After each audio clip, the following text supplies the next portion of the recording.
I was born in a little town in Virginia to an average religious family in 1887. My father, he was a country physician. My mother, she would dress me in the same manner in my youth as she did my two sisters, and I wore curls until I was 6 years of age. It wasn't until I started schooling, well, that's how I lost my curls.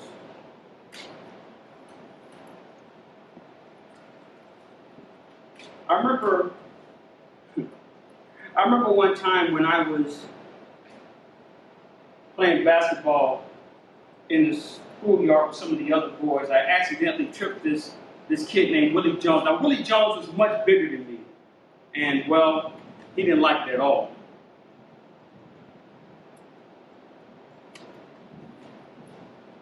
I remember he picked up that basketball and he threw it at me and he hit me right in the face. And the other kids, they tried to encourage me to fight him, but I just ran away from the conflict. You know, we used to live a few doors down from the First Baptist Church, and when they would have funerals, I would very often find myself asking my mother whether that person was going to heaven or hell.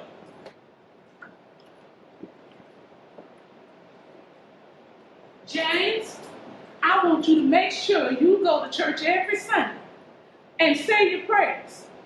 And remember, there's always a God looking down on you who will punish you for your sins. Always respect women. God gave them to you as a gift. You must appreciate them at all times. Well, marriage, love, and relations can only come with love, respect, and marriage. My mother had become a recent convert, and as you can see, she was a religious fanatic, which was her main neurotic manifestation. You see, she was very possessive of her children, and she had this puritanical view on everything from sexual relations to motherhood to womanhood overall. Well, it wasn't until I got older that I realized the toll that it took on me in my relationship with women. My father, he was this very proper and educated doctor who would occasionally take a sip of warm toddy and then he would harmlessly pass the remainder of what was in the glass to me. Now, I never saw my father drunk, but I did see him take a shot in the morning and again in the evening. You see, my father had come down to Virginia to work his way through school. And he had come to resent what he called those Southern crackers. And he came to resent them so much that he came to resent them so much that he didn't even attend his own mother's funeral. You see, my father had made a promise to himself that he would never set foot in the Deep South again, and by God, he did not. Well, you know, when James was in high school, I got him a medical release certificate so that he would not have to join the cadet corps. Oh, I'm not a pacifist, you understand. I just thought that in the event of another war, it might have some bearing on him not joining up. I didn't want him to end up like my father. Lord knows, my father was a violent man.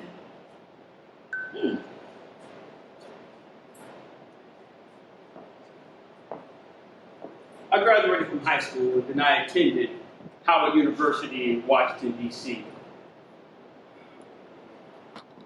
I don't think that I suffered much from the racial situation because I was born into it and, well, that's all I knew. You see, a man wasn't mistreated, although if he was, well, he could only resent it. Upon graduation, I became a physician, much like my father. So, how are you feeling? I'm feeling like myself lately. Tired, lightheaded. Well, you know, it sounds like symptoms of a elevated blood pressure, which could lead to a cardiac arrest. That's what I'll do. I'm going to write you a prescription for some medicine. And I'm going to put you on a strict diet and exercise regimen. You know, you sure are a spitting image of your father. You think so, huh? Well, I sure wish I had his know-how. Oh, you're doing fine. That's why I keep coming back. I'm sure he'll be real proud of you. Well, you know, that is nice to hear. That's nice of you to hear, but you need to run and get that prescription filled at your apothecary before it closes. Now, you hear? Yes, sir, doctor. It's gone now. Yes, sir, doctor. Will do, doctor. What you got?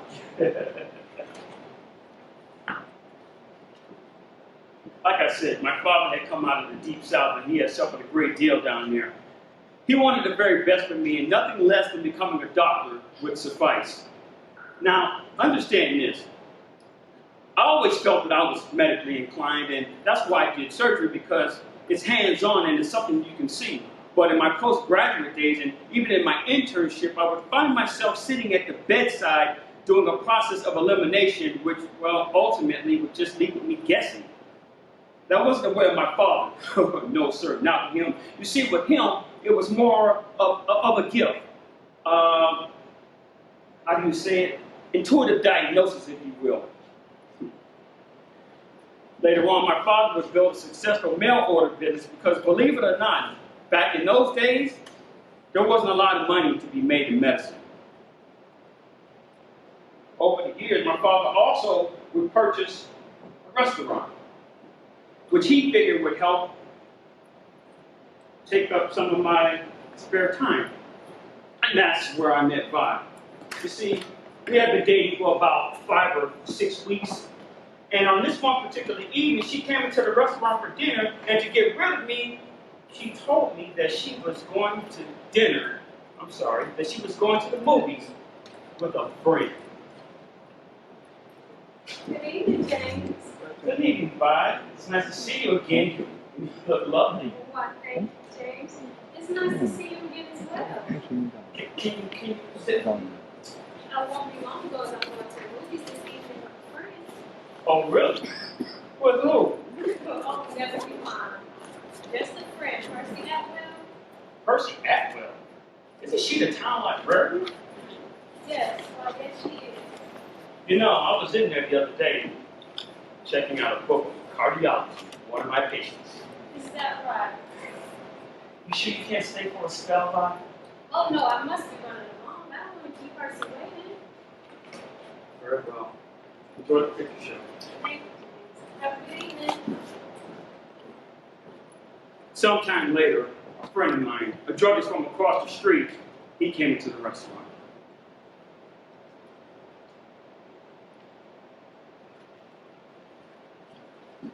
What do you think, James? I just saw your girlfriend had a heck of a time downtown with a friend of hers. You know about that? Yeah, she came in earlier, but you know what? I didn't pay her any mind. I was busy, so. Okay. You say so.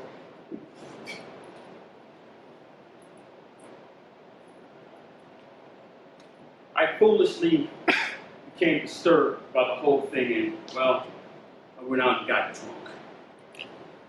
That was the first time in my life I've ever been drunk in my life.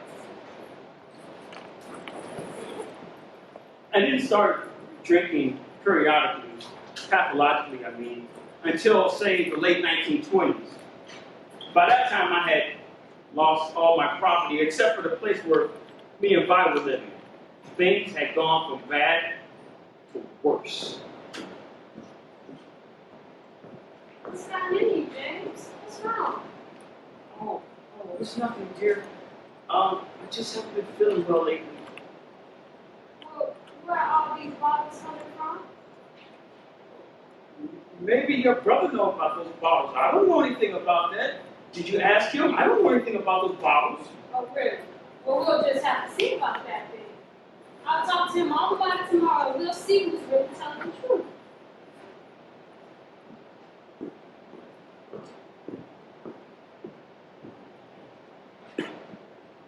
I needed a drink.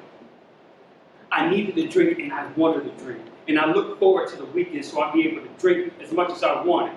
You see, I figured that that time was my time and that with no interference from family or work, I should be allowed to drink as much as I please. A strange thing happened on a Friday night in 1935. You see, a patient of my father, he had come in on behalf of his wife who was ill. Now, this particular patient, he owed me some money from a prescription which I had filled for him earlier. Hey, Jim. Look, I owe you for that prescription that you filled for my wife last night. No, you don't, Mom, because I didn't write you a prescription last night. But Jim, you did give me a prescription for my ill wife last night, and I went ahead and had it filled at the apothecary.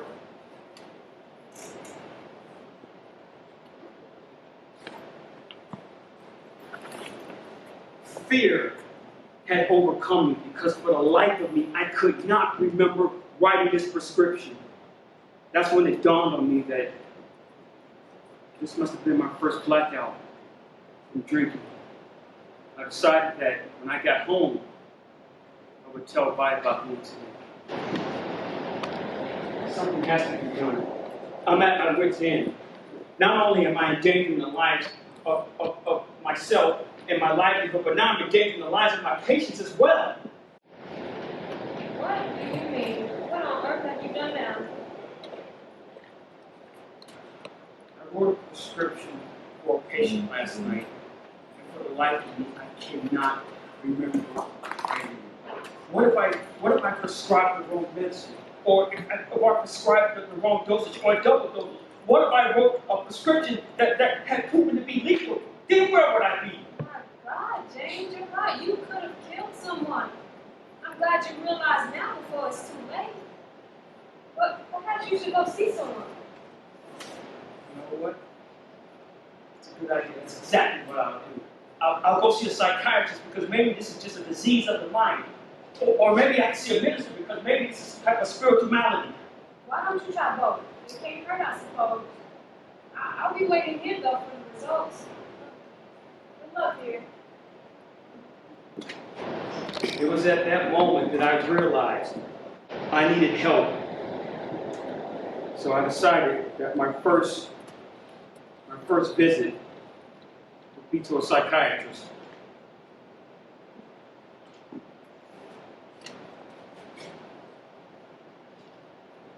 I got a call from another doctor who thought that Jim had a problem with the drink.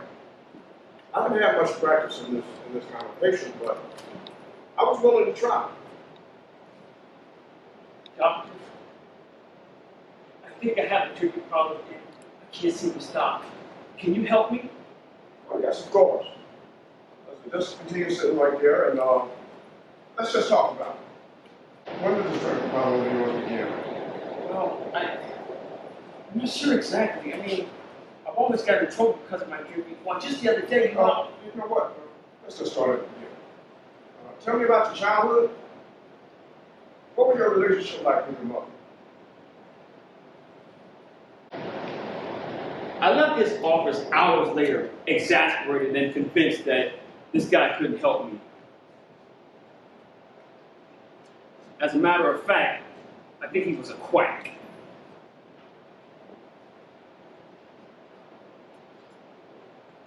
I had not seen or heard from James in quite some time, so I was quite surprised when I heard he had come calling, and even more quite surprised when I learned why he had come calling.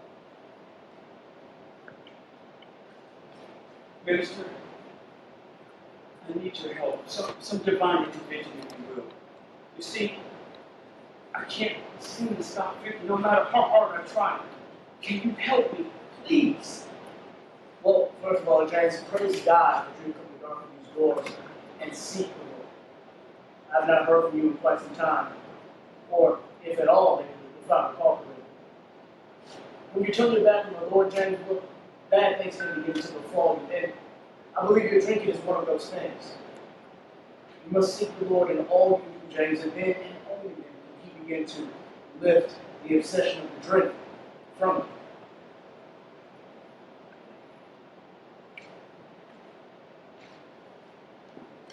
This reminded me of the vengeful God that my mother was talking about. Tell me, how can a vengeful God be a loving God? Well, this was not the solution that I needed. So I decided that the problem was not with me. You see, I had spoken to a psychiatrist, and I spoke to a minister, and the problem wasn't with me at all. No, you see, the problem was Washington, D.C. So I figured that I would head south to North Carolina to a dry county where I couldn't drink and nobody else would drink around me. Yeah, that's it. That's what I'll do. This would be the perfect place for me to start over, sober this time. Hey, fella. Hey, You looking for a drink? what are you talking to me? You should look like you could use one. You're in the right place. They got some good whiskey here. How did you know that I needed a drink? Man, that gleam in your eyes, it says, I'm thirsty. You're sharp, friend. My name is Jim from up north. What's your name? I'm fast, but you can call me Teddy. But listen, let me buy you the first drink, then. Well, I tell you what, Teddy, if you buy the first drink, then I have to buy the second one. Hey, you're on, Jim.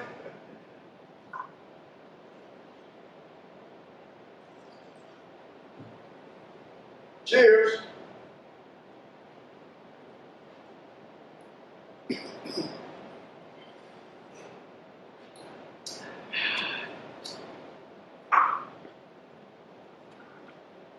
It didn't take long, about 6 months to be exact, and well, I was right back at it again. Only this time, things have went from bad to much worse.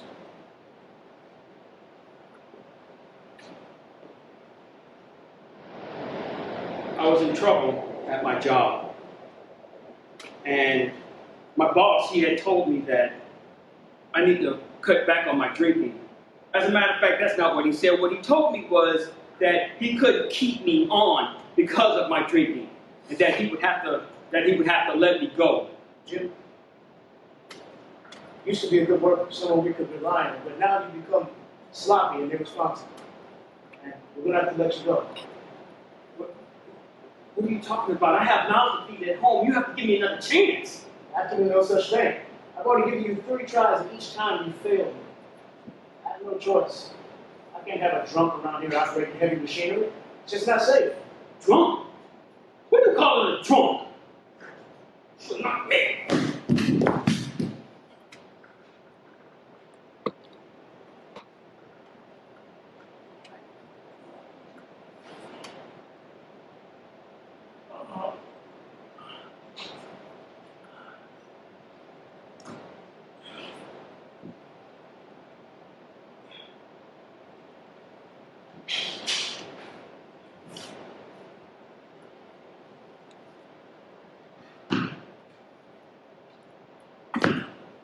Sometime later, I ended up going to the doctor. I wasn't feeling too well.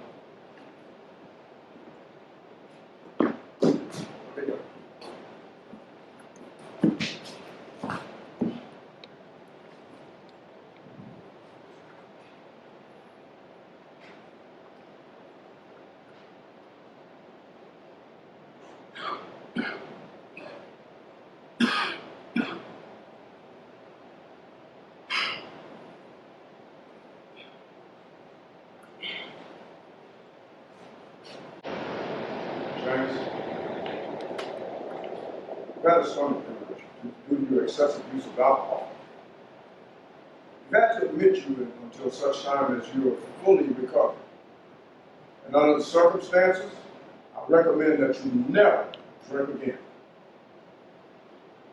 What are you saying, doctor?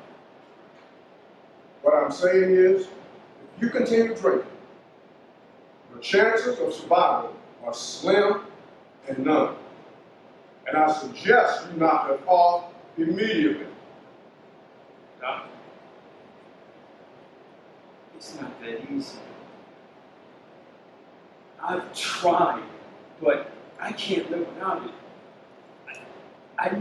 I need that drink to get me through the day and the night sometimes. James, let me put it plain. The next time you think about taking a drink, you better be planning your funeral. That's all I can say about it. I guess I have to quit on my own. Mr. James, you can do this. You can do this, James. Just give it the old college try. Come on, you got this.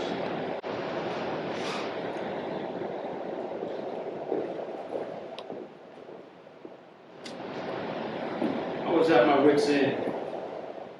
I lost my job, and my health was starting to deteriorate because of the alcohol. I had nowhere to go, so I returned back home to buy.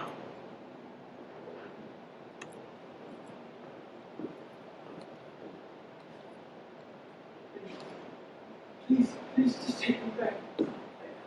I promise I'll stop drinking. I'll take care of you and the girls. Please, just give me another chance. I don't think you can stop drinking, James. As a matter of fact, I don't think you want to stop. You're in trouble at work. And you've even been to a hospital because of your drinking, and you still won't stop.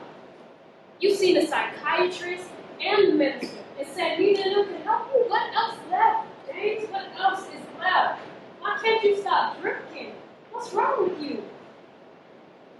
You don't think I can stop drinking? You don't think I want to stop drinking? You don't think I try to stop drinking? No, you don't, mister. I will not stand for that in this house. You brute, I will have you removed. I will go down to see the judge this instance and have you removed from this residence at once. James, don't think I want to do it.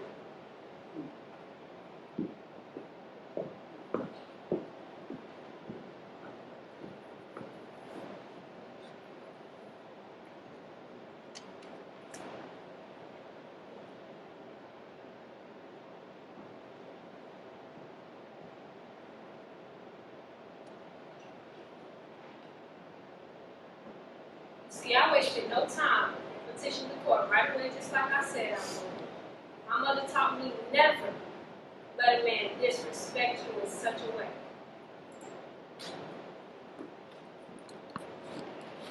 Hello, Mrs. S. I understand you have a petition before the court today. Thank you, Your Honor. My husband has been drunk on many occasions and has struck me more than once.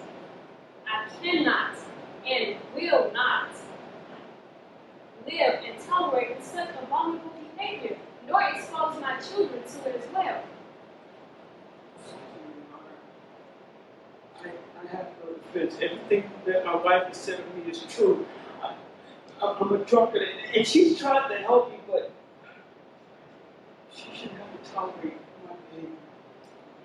I have to agree with you, James, and I believe your wife's testimony here today. I believe that she nor the children should have to be assaulted by you any further. I hereby remove you from your place of residence. Do you need help finding a new residence, James? No, Your Honor. I can stay with my mother until I get my drinking under control and I can return back to my residence. Very well. I hereby order you separated until there's some behavior in the changes of the defendant, or until the plaintiff, and only the plaintiff, agrees that you may return to the marital residence. Thank you, Your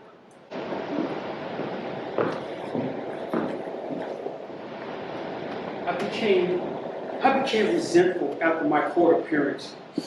And when I became resentful, I usually went out and got drunk, which is exactly what I did. And then I accidentally bumped into my wife. Hey, Ma. Good, I missed you. Hello, James. Are you drunk again? I smell liquor on your breath. Oh, me? Drunk? No, not me. It's not this time of day. What's that you got in your head? Oh, these. Oh, never you mind. It's obviously not a good time considering you're drunk again. Drunk? Drunk? What? Why would you accuse me of such a thing? Why do you insist on saying such nonsense, woman?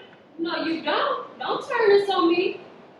I might as well tell you now since you're going to find out soon enough.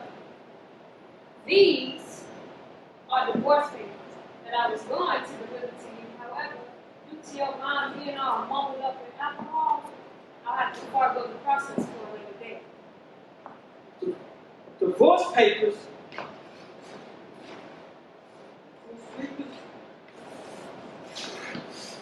Talk to you! Help!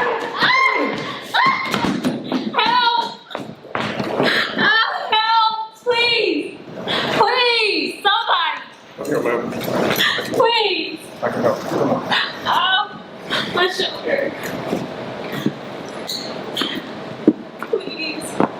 I got you. It's gonna be okay. I got a call from the station about a domestic disturbance at their corner of Leaf and Vine, and I decided to go investigate it on my own.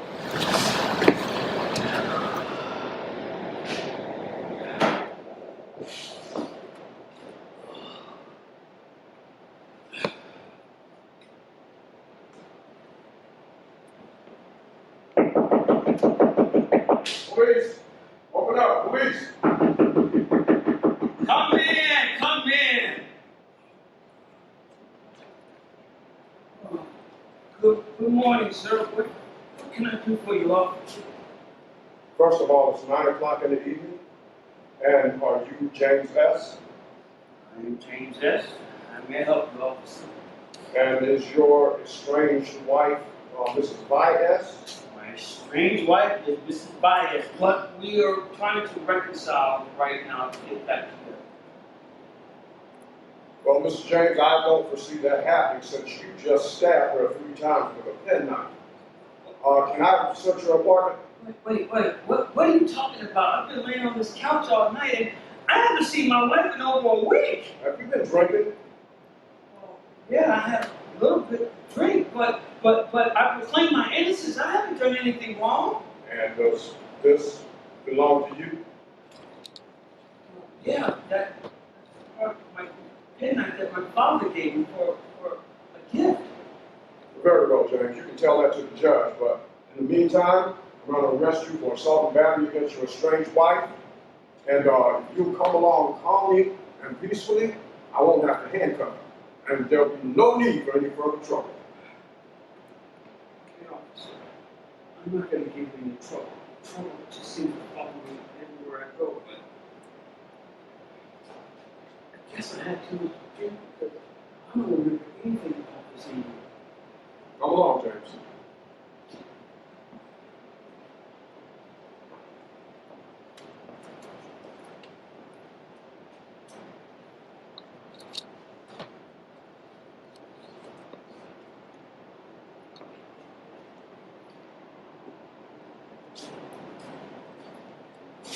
Your Honor, I bring before you today the case of Dr. James S., who's been arrested for assault and battery against his estranged wife, Mrs. Baez, at the corner of 89th Street and Vine, here in our fair city.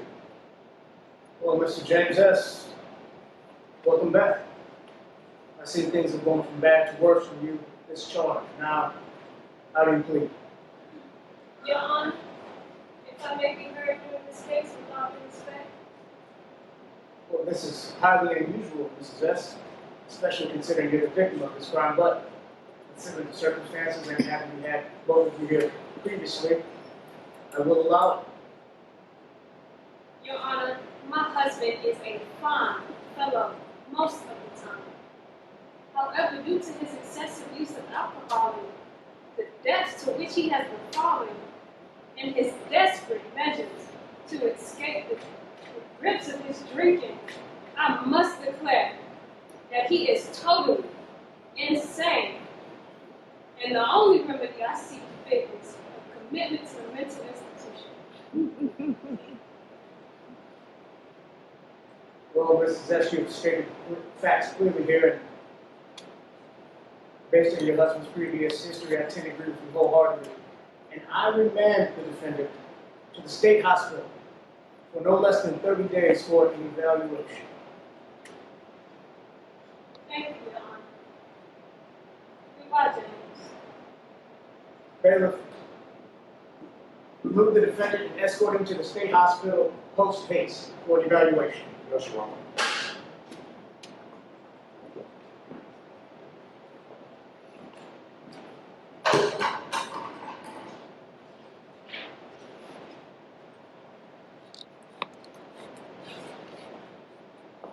I was admitted to the state hospital, all right, but not much of an evaluation took place. As a matter of fact, you know, I do recall an intern taking some of my blood work, but I don't remember getting any results from that. Anyway, I decided that I would give my poor wife and children a break, and, well, I headed west to Seattle. When I went to Seattle, I became restless and irritable and discontent. So I only stayed there for 3 months. After that, I found myself tramping across the country until I ended up in some steel mill in Pennsylvania. I've been there for 2 weeks when I got my first paycheck, and well, that's when I decided I would call bye.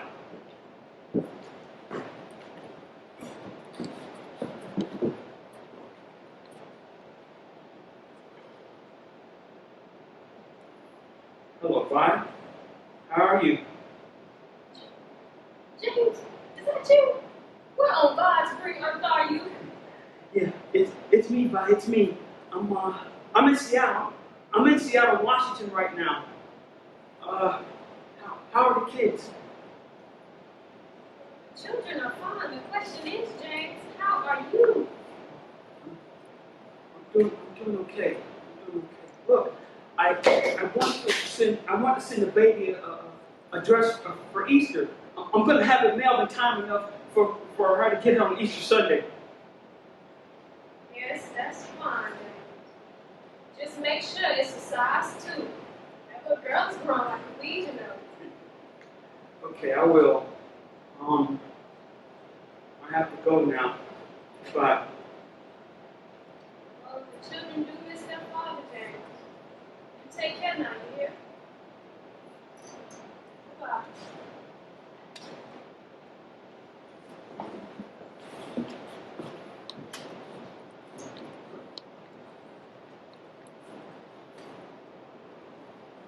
After that phone call, I became hungry and angry and lonely and tired. I just needed a place, a bar or something where I could see a friendly face or two and just wash away my sorrows.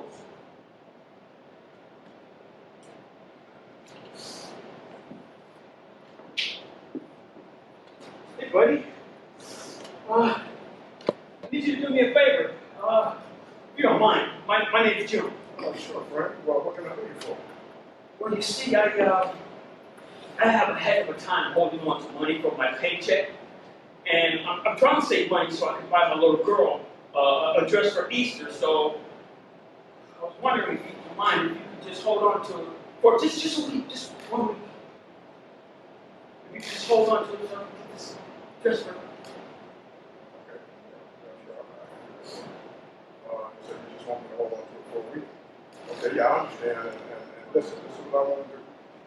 You asked me to hold on to it for a week, so I'm going to hold on to it for 1 week, and I won't give it to you, not even if you ask me. No, even if I ask you for it, don't give it to me. Okay. You understand? Yeah. Thank you, Frank. All right.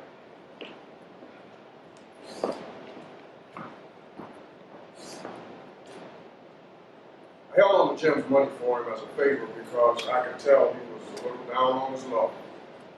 But unfortunately, that did not last for long.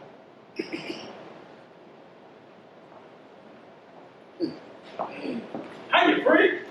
Hey, Jim, I bet you're here for your money, right? I sure am. I'm headed home. Where's home? Washington, D.C. I cannot work in this steel mill anymore. This is not the place for me, and there's no money in it. I could have told you that, Jim. But listen, buddy, here's your money back. I'm not gonna fight you over it since you already asked me for it 3 times already. But listen, did you ever get that dress for your little girl? No, because I had to get a ticket to get back home. But hey, let me tell you, being such a stand-up guy, let me buy you the first round. Hey, I can't refuse the first round, but let me get the second, okay? Cheers. Cheers, Jim.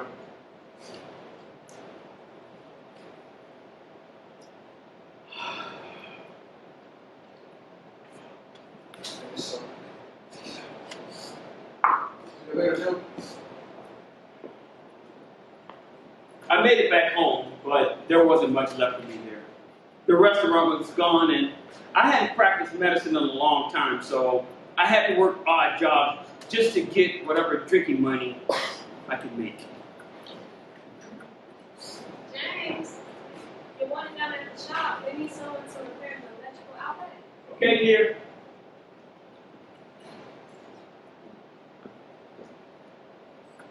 Maybe I can make some extra dollars. Get me some whiskey.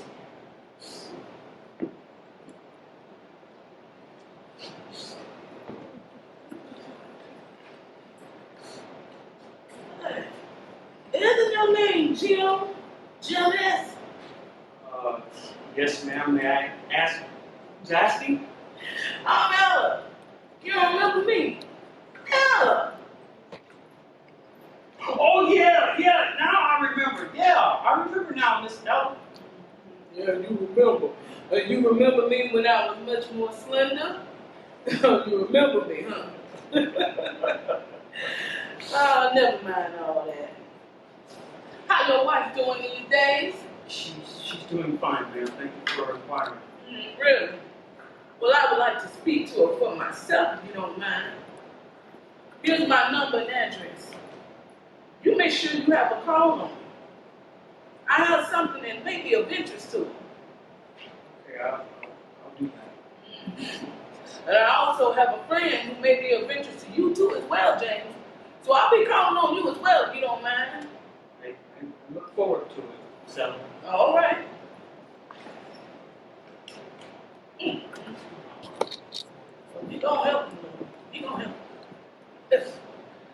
Now see, I learned that when you're dealing with a new prospect, you gotta strike with the iron hot. Sure do. Mm-hmm.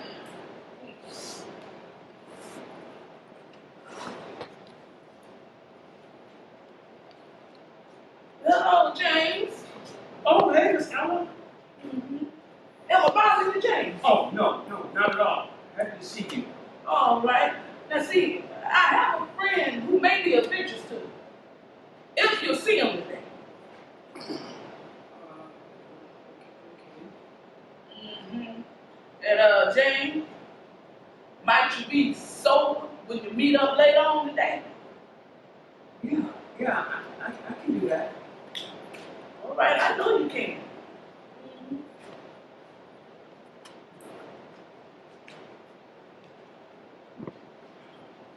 I tried mightily, but I struggled. And what was it all for? Who was this guy that I had to be sober to meet him?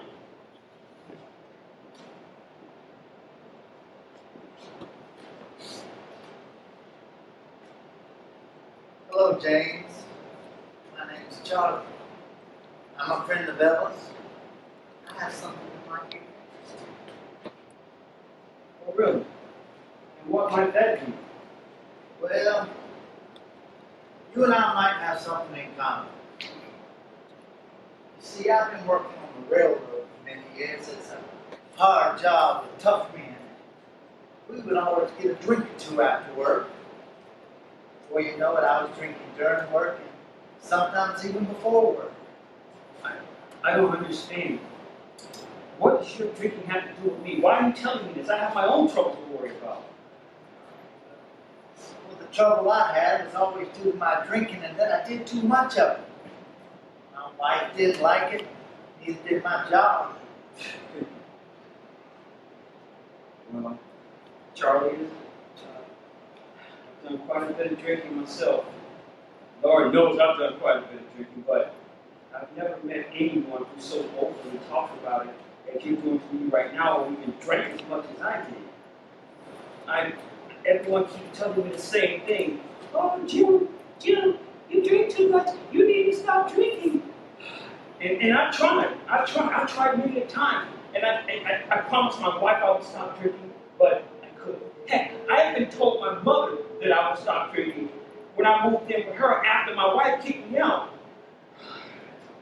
All my friends, they feel the same, but they don't understand that drink, man, that stuff is more powerful than anything else. Oh, Jimmy, I took a real licking because of that whiskey. I tell you what. But then I met someone. That same woman you met, Ellen? And she introduced me to some fellows who had the same trouble that I had. But they were able to beat it. They showed me how to beat it. That's why I'm here today to help you because, you see, I'm an alcoholic. And I can't stop drinking on my own. Is that right? I never looked at it that way before. Maybe I could be an alcoholic too. Tell me, Charlie, how did you do it? How did you beat it? Yes. I tell you what, Jimmy. I saw some other fellas do it. So I figured I could do it too. I went to some Alcoholics Anonymous meetings with them where we talked about what alcohol had done to us and how we had reached the bottom and we didn't think we could ever get up. But you know what? It was in those meetings that I didn't feel so alone anymore. I didn't feel so sad. And I didn't feel like the only one who couldn't stop drinking on their own. So maybe you'd like to come down to meetings and try. Would you like to come? Well, I sure would if it helped. It looks like it helped you, but Charlie, would they accept a fellow like me? What do you mean? A colored fellow. Would I be welcome in there? Why, sure you would. I don't see why not. We all share the same problem, and all we want to do is help each other get over our alcoholism. There are no fees, there are no dues. Look, all you need is an honest desire to want to stop drinking. That's all you need. And do you have that? Do you have an honest desire to stop drinking? After being with you, Charlie, yeah, I do. I do. You've given me something that I haven't had in a while, and that's hope. That's good. That's good, Charlie. Now look, can you hold off on your drinking? No. Come to the meeting sober tomorrow. Can you do that? That would really, really help. But it's okay if you can't. Come anyway. I'm not, Charlie. I'm more shaky. I know. But yeah, I can make it tomorrow. Sober at that meeting. All right, attaboy. I knew you could do it, and I knew you and I had something in common. Now, look, I'll see you tomorrow at Ella's place. Okay. All right. All right, Charlie. All right. I walked Charlie half a block down to the streetcar, and there were 2 liquor stores on each corner across the street from each other. I put Charlie on that streetcar, and I walked past those liquor stores without a second thought.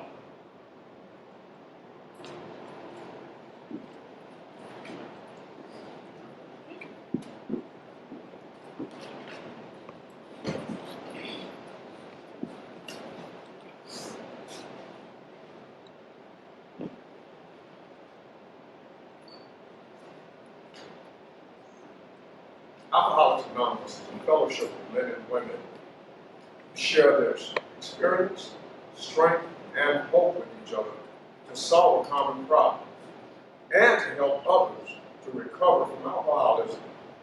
The only requirement for membership is an honest desire to stop drinking. That's right. Now, I know it hasn't been easy going from here to there and place to place. Well, my poor mom try the best to help, but it's just too much for her now. We need need our own place to meet that we can call home. Yes, yes. Look, I agree with you wholeheartedly, Ella, and first of all, I want to thank you and your mama for letting us meet at her house from time to time. But you're absolutely right. Since we have some new members, we need a place of our own. You know what? I can ask the minister of my church if they're willing to host some of our meetings. Oh, that's a good idea, James. Well, I'm sure they wouldn't mind, and might even be eager to help out a group of drunks in the name of God. All right, then it's settled. We'll look for a place to have our own meetings, and we'll get some more alcoholics who can use our help. Yeah, that's a good idea, Charlie, but you know what? Us colored folk, we gotta be careful when we in public nowadays. It's just not safe. I understand. I understand.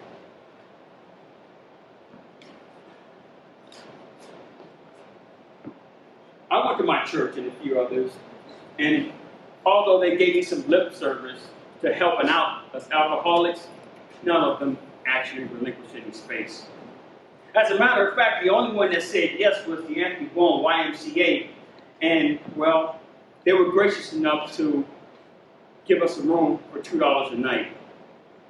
Started the meetings, well, we came up with the idea of having the meetings on Friday nights, and at the beginning, it really wasn't much of a meeting at all. You see, it was just myself and 5, but we were able to convince 1 or 2 people to stay, and well, we started getting things going. After we start the ball rolling, we, the maintenance man, every now and then, he would even stick his head into the meetings when he found a new prospect, and after that, well, we just started to grow. I got another one for you, Jim. All right, thanks. How's the meeting going, Jimmy? Hey, Charlie.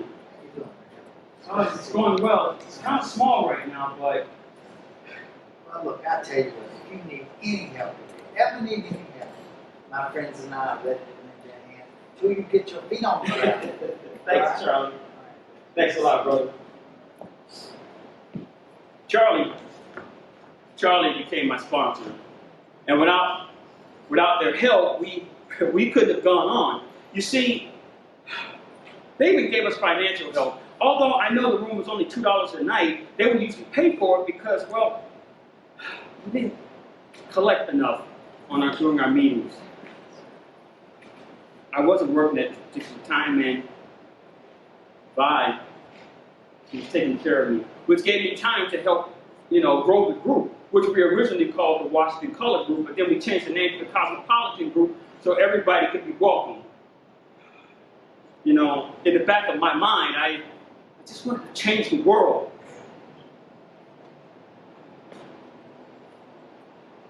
Gosh. I'm sorry, I'm thinking about the good times that we had back then. Anyway, as the group began to grow,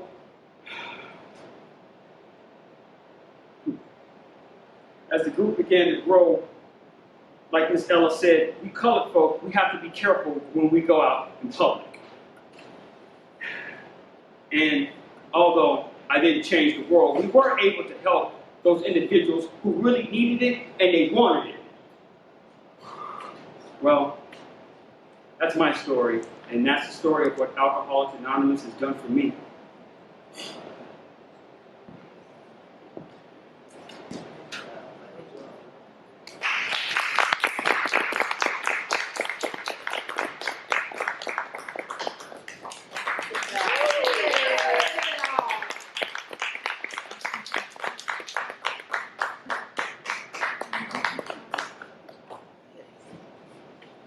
Good job. Good job. Out of cigarettes. And two. Thank you all for coming. That was the world premiere of Jim's story. I hope you enjoyed it. Happy Juneteenth and happy Father's Day. Everybody.